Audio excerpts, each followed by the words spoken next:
Siamo attenti al grido dei poveri per rendere una testimonianza credibile dell'amore di Dio, così il Papa questa mattina al memoriale di Madre Teresa a Skopje. Fronte Mare San Francesco, tra novità e proposte, entra nel vivo a Rapallo la campagna elettorale. Intanto il sindaco assicura tra 15-20 giorni riaprirà il lungomare e sarà ripristinata la viabilità. Uniti per riconoscere nei legami della comunità l'amore del Signore. È l'invito rivolto agli abitanti di Cogorno in occasione della festa di Nostra Signora delle Grazie. La messa è stata trasmessa in diretta TV su Telepace. Edizione dei record per Gente di Mare 2019, venerdì attesi al porto di Chiavari oltre 400 studenti delle scuole elementari del comprensorio, al centro il mare e il rispetto dell'ambiente. Pallanuoto, grande prestazione per il Lavagna 90 che dopo aver battuto il President Bologna si prepara alla trasferta ad Ancona, l'obiettivo play-off più vicino.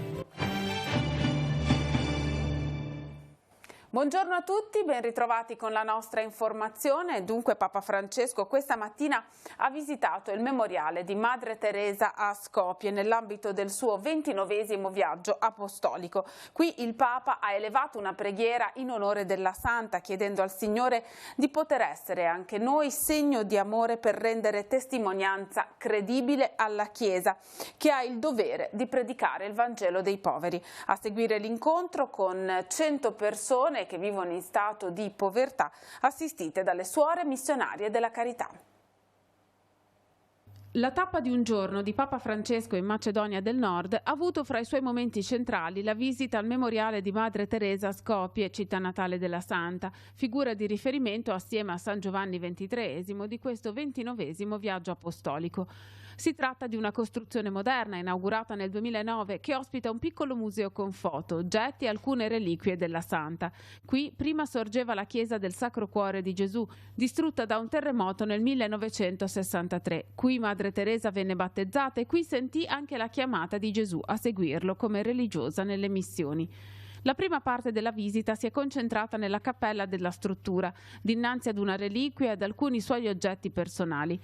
Qui con Papa Francesco si sono raccolti la Madre Superiora, 3 suore, 2 cugini di Madre Teresa e i rappresentanti delle confessioni religiose che compongono il mosaico della Macedonia del Nord, la Chiesa ortodossa macedone, la comunità islamica, la Chiesa evangelica metodista e la comunità ebraica. Nella preghiera in onore di Madre Teresa, canonizzata nel 2016, il Papa ha ringraziato il Signore per il dono della sua vita e del suo carisma e per la sua testimonianza dell'amore di Dio fra i più poveri dell'India e del mondo e ha levato una invocazione perché ciascuno ottenga la grazia di essere vigile e attento al grido dei poveri, per essere segno di amore e di speranza nel nostro tempo, che vede tanti bisognosi, abbandonati, emarginati ed emigranti. Al termine, nel cortile, il Papa ha incontrato circa 100 poveri assistiti dalle suore missionarie della carità, ordine fondato da Madre Teresa. Diversi per nazionalità, lingua e religione hanno in comune la gratitudine per l'accoglienza ricevuta dalle suore.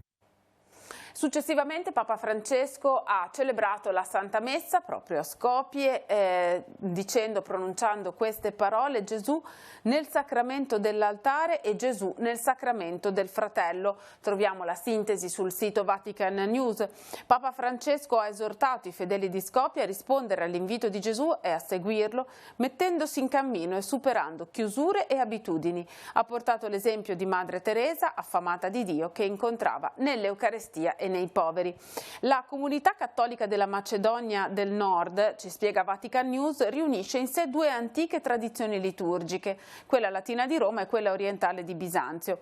La Santa Messa è stata dunque celebrata tenendo conto di entrambe queste tradizioni.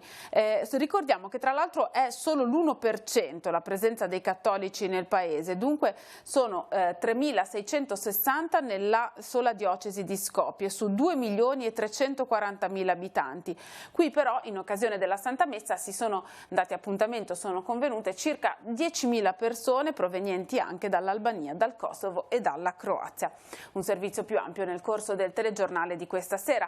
Ricordiamo oggi pomeriggio gli altri appuntamenti in calendario in questa giornata che Papa Francesco trascorre nella Macedonia del Nord. Saremo nuovamente in diretta a partire dalle 15:55 per trasmettere l'incontro ecumenico laico ed interreligioso con i giovani e poi successivamente, senza soluzione di continuità, l'incontro con i sacerdoti e i religiosi e quindi la cerimonia di congedo. Ora veniamo sul nostro territorio con il cammino verso le elezioni amministrative di fine maggio, fronte mare e lavori al San Francesco. Questo è uno dei temi su cui i 5 candidati a sindaco di Rapallo hanno parlato nel corso della nostra trasmissione fra novità e proposte. Una sintesi in questo servizio, vediamo. Il lungomare di Rapallo riaprirà a breve, lo garantisce il sindaco, secondo cui dopo la mareggiata la città si è ripresa all'85%. Ora quest'ultimo atto tanto atteso, il ripristino della viabilità dopo i mesi di ritardi dei lavori al San Francesco. Fra 15-20 giorni c'è la fase di collaudo, verrà riaperta, quindi il lungomare sarà realizzato. Poi ci sarà il secondo lotto. Il secondo lotto lo inizieremo un pochino più avanti, dopo l'estate, per ridare un pochino di normalità. Magari si potrà lavorare anche con delle idee diverse per velocizzare il tipo di cantiere. Tra gli altri candidati, Andrea Carannante sostiene il progetto del San Francesco, ma lo guarda nella sua totalità.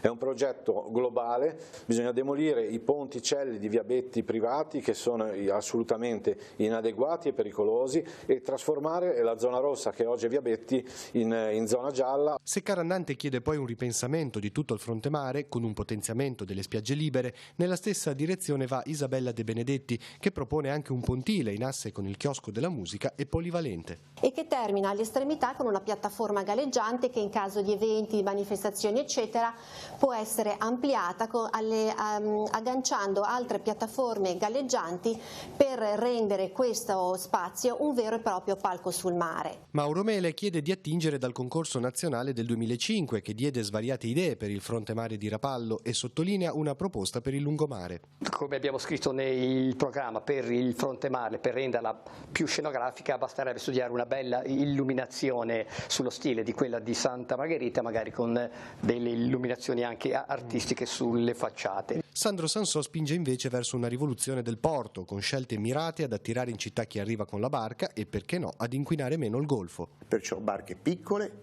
limitazione alle grosse barche, facilitazioni e poi creare ovviamente le strutture perché chi ha la barca venga anche a soggiornare a Rapallo. Sono stati sbloccati circa 726.000 euro di contributi per i danni dovuti alla siccità del 2017 e i fondi regionali sono in arrivo. Lo ha annunciato l'assessore regionale all'agricoltura Stefano Mai. Il riferimento è alla siccità del 2017.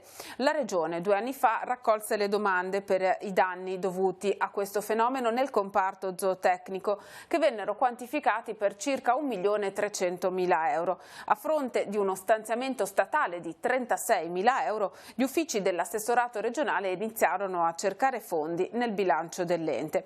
Sono stati trovati 690.000 euro da aggiungere al contributo statale. I fondi, ha spiegato Mai, saranno erogati il prima possibile alle aziende che ne hanno diritto. Da domani, mercoledì 8 maggio, fino a sabato 11 maggio, l'ufficio postale di Chiavari, in piazza Nostra Signora dell'Orto 32, sarà interessato da lavori di manutenzione straordinaria e adeguamento infrastrutturale per migliorare l'accoglienza e la sicurezza degli ambienti. In questo periodo sarà potenziato il servizio offerto dall'ufficio di Viale Millo, dove verranno trasferite 2 salette consulenza, 2 sportelli per le operazioni al pubblico e la consegna degli oggetti che non è stato possibile consegnare diversamente. La sede di Viale Millo in queste giornate, ovvero da mercoledì a sabato, sarà aperta eccezionalmente anche al pomeriggio, con orario al pubblico dalle 8:20 alle 19:05 fino a venerdì, mentre sabato chiuderà come di consueto alle 12:35. La messa domenicale è stata trasmessa su Telepace domenica scorsa in diretta da Cogorno. La parrocchia in questa data ha festeggiato Nostra Signora delle Grazie. La festa di Nostra Signora delle Grazie è senza dubbio un appuntamento caro a tutti gli abitanti di Cogorno. Nonostante il titolare della parrocchia sia San Lorenzo, l'affetto degli abitanti si esprime nella preparazione di questa festa mariana. Questa Madonna delle Grazie qui a Cogorno è molto sentita proprio per la gente di Cogorno, per tutti i parrocchiani, ma non solo, proprio per chi abita qua a Cogorno è sentita tantissimo. Qua a Cogorno c'è tanta gente che lavora e proprio la voglia di lavorare nei campi, la voglia proprio di produrre. e di stare insieme in queste feste, ci raccogliamo, quindi c'è proprio spirito di comunità secondo me. La messa, trasmessa in diretta su Telepace, è stata animata dal coro parrocchiale. La messa degli angeli è il nostro pezzo forte, diciamo, cioè quello che si usa di più. Poi ne abbiamo anche altre, però sono un po' più...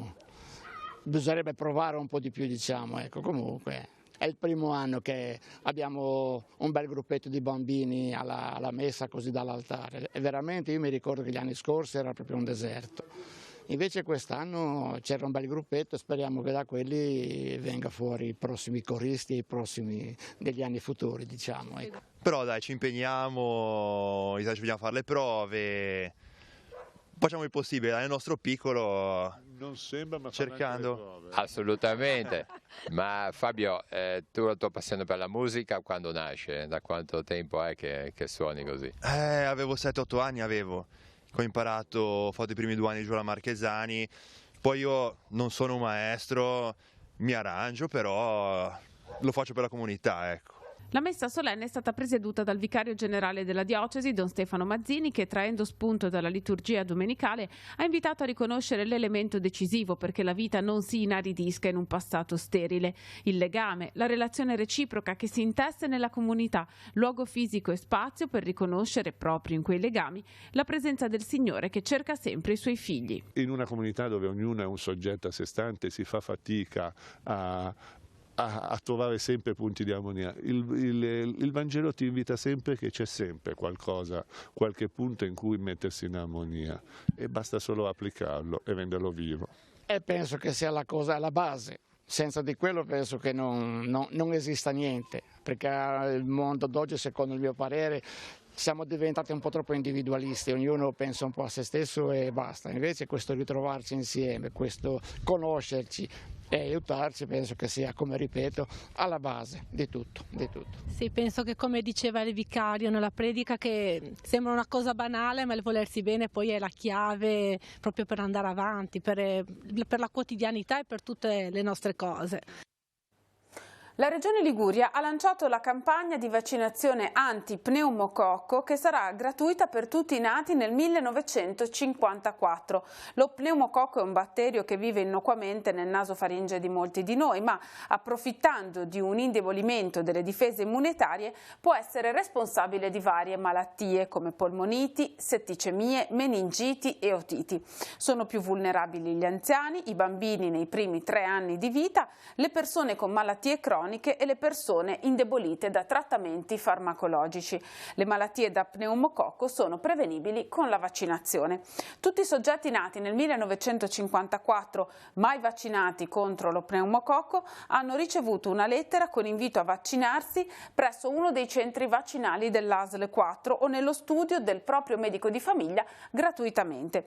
Per informazioni ci si può rivolgere al proprio medico di famiglia o all'ASL 4, telefono 0185 32 90 15, il lunedì, il mercoledì, il giovedì e il venerdì dalle 8:30 alle 12. È stata presentata questa mattina a Chiavari la manifestazione Gente di Mare, iniziativa di educazione ambientale promossa dalla Lega Navale Italiana. L'evento sarà ospitato venerdì 10 maggio nella zona del lungoporto Don Giussani, dove dalle 8:45 saranno coinvolti oltre 400 alunni delle classi quarte delle scuole primarie del circondario. Si preannuncia dunque un'edizione da record. Saranno oltre 400 gli alunni delle quarte delle scuole primarie del comprensorio che venerdì affolleranno l'edizione 2019 di Gente di Mare, la manifestazione di educazione ambientale organizzata dalla Lega Navale di Chiavari e Lavagna nell'area della Marina chiavarese. Hanno aderito infatti tutti gli istituti di Chiavari, ma anche quelli di Lavagna, Carasco e Cogorno, insieme per far conoscere le attività legate al mare, il rispetto dell'ambiente e l'importanza del mondo del volontariato. Forse sarà il record di questa manifestazione. Siamo contenti che le scuole abbiano piano piano trovato il tempo e soprattutto un ringraziamento a tutte le insegnanti, perché dobbiamo mai dimenticare che quando si fa qualcosa fuori dalle scuole è merito degli insegnanti che si assumono questa responsabilità e con gioia di venire alle nostre proposte, quindi senza di loro non si potrebbe fare nulla di questo. Le altre componenti fondamentali per me da Presidente che finisce il suo mandato quest'anno è un ringraziamento ai soci, perché anche qui sono i soci che tengono in piedi le associazioni. Un presidente può fare solo male, se fa bene lo fa perché i soci gli danno una mano e quindi lui è capace di farsi aiutare. Decine e decine le associazioni che anche quest'anno sono state coinvolte, così come è confermata la partecipazione dei rappresentanti delle forze dell'ordine del Tigullio, che saranno presenti con propri stand e con tanto di mezzi operativi. Sempre la cosa bella è la riconferma di tutti gli stand delle attività del mare dell'anno scorso, comprese le forze dell'ordine. Ci saranno 3 stand sicuramente nuovi, uno è un ritorno che è l'acquario, che mostrerà un po', insegnerà a distinguere i vari tipologie di pinne dei vari delfini metropolitani che ci sono nelle nostre acque.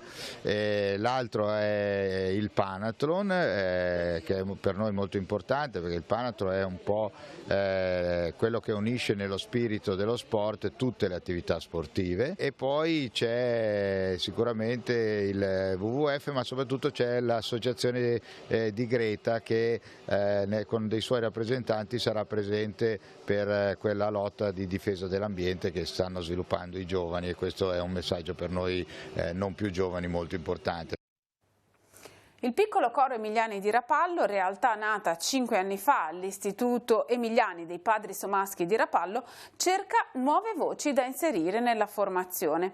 L'attività è come sempre ad accesso libero e frequenza gratuita. È questo il momento giusto per i bambini tra i 6 e i 12 anni che desiderano entrare a far parte del piccolo coro. Sarà attivato nei mesi di maggio e giugno un corso preparatorio a frequenza settimanale della durata di 30 minuti, studiato per avvicinare i bambini al canto corale e prepararli all'ingresso effettivo nella formazione, che avverrà a settembre con l'inizio del nuovo anno corale. Ora la rassegna stampa, poi gli ultimi aggiornamenti allo sport. Avvenire titola a cuori aperti, il Papa in Bulgaria chiama all'accoglienza dei migranti, croce dell'umanità, leader politici siano artigiani di pace, oggi la visita in Nord Macedonia.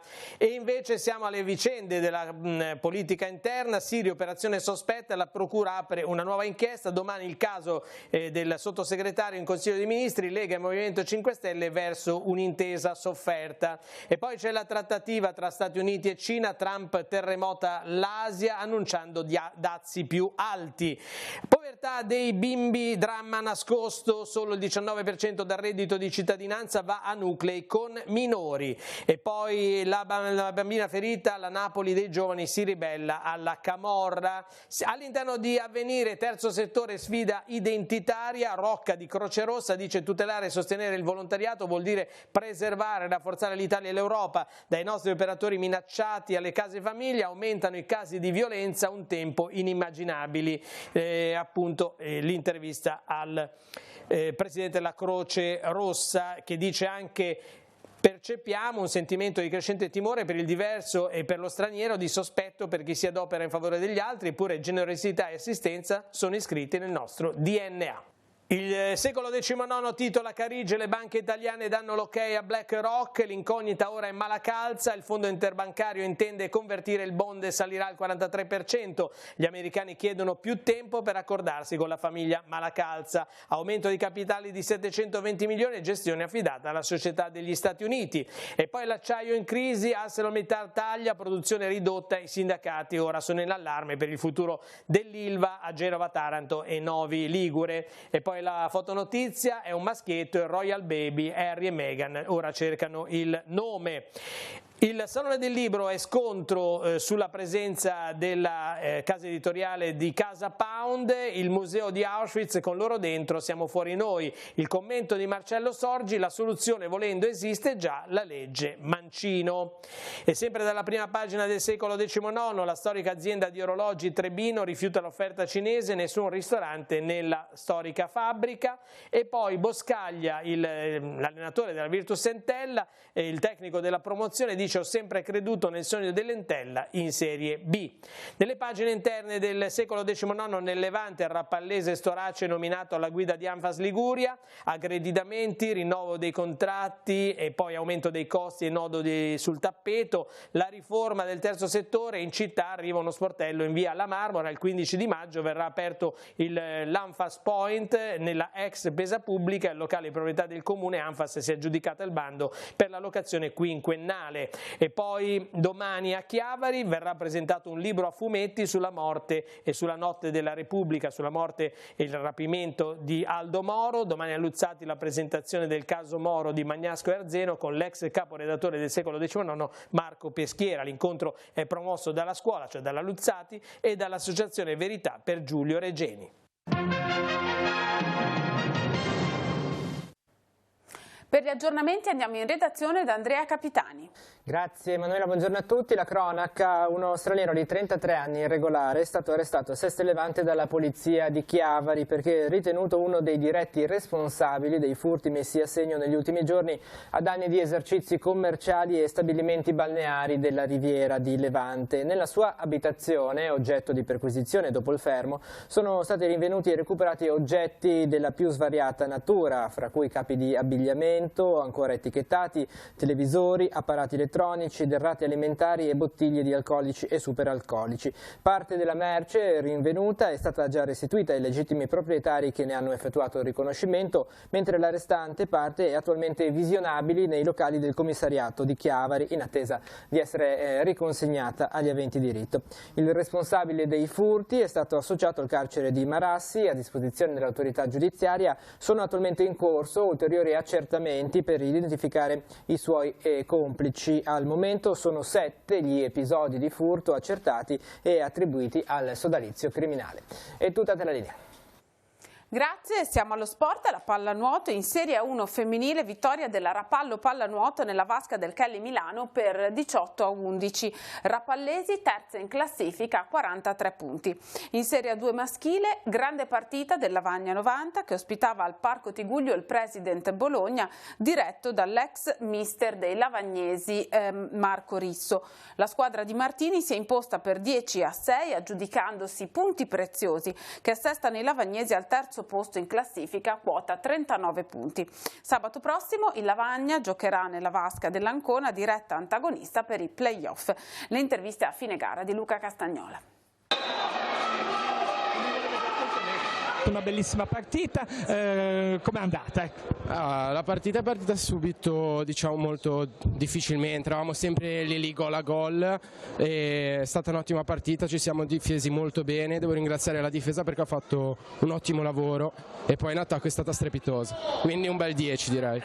Ecco, su rigore ti sei visto che hai intuito dove avrebbe tirato il giocatore, sapevi già, insomma l'avevi un po' studiato oppure hai detto io mi butto di là e vediamo cosa succede? Allora, diciamo che solitamente mi butto quasi sempre in quella posizione a destra, però lui quando fa rigore diciamo che la tirava sempre lì e stavolta è andata bene, diciamo. A Lavagna più cinici, più puliti, più freschi, più lucidi in ogni azione, molto equilibrio all'inizio, anzi meglio noi comunque, io avevo la sensazione di stare meglio, ma tutti gli episodi sempre mai sfruttati al momento giusto per andare avanti, loro invece molto cinici, ci ha sempre punito quando non dovevano, quando l'inerzia della partita era decisamente nostra, quando stavamo meglio andare sopra, non siamo stati premiati, non siamo stati capaci di girare gli episodi a nostro favore e Lavagna ha vinto meritatamente. Sabato vi aspetta un altro scontro diretto ad Ancona contro la Vellanuota Ancona e probabilmente decisivo per i play-off, ecco, come la vedi dopo questa bella vittoria, dopo questa bella prestazione? Ancona ha perso di 1 a Camogli, non so bene come sia andata, ma mi sembra sia stata una partita che l'Ancona ha lottato fino all'ultima palla, è stato in vantaggio per molto tempo, quindi è una squadra che dimostra di essere in palla come lo dobbiamo essere tutti quelli che vogliamo ambire a una certa posizione, quindi mi aspetto una battaglia e sicuramente andando a vincere ad Ancona, poi non è per niente matematico, però sicuramente fai un grosso balzo avanti e poi confermando le prestazioni anche nelle successive 2 partite con Como e Sturla sicuramente poi puoi andare ai play-off, quello è innegabile.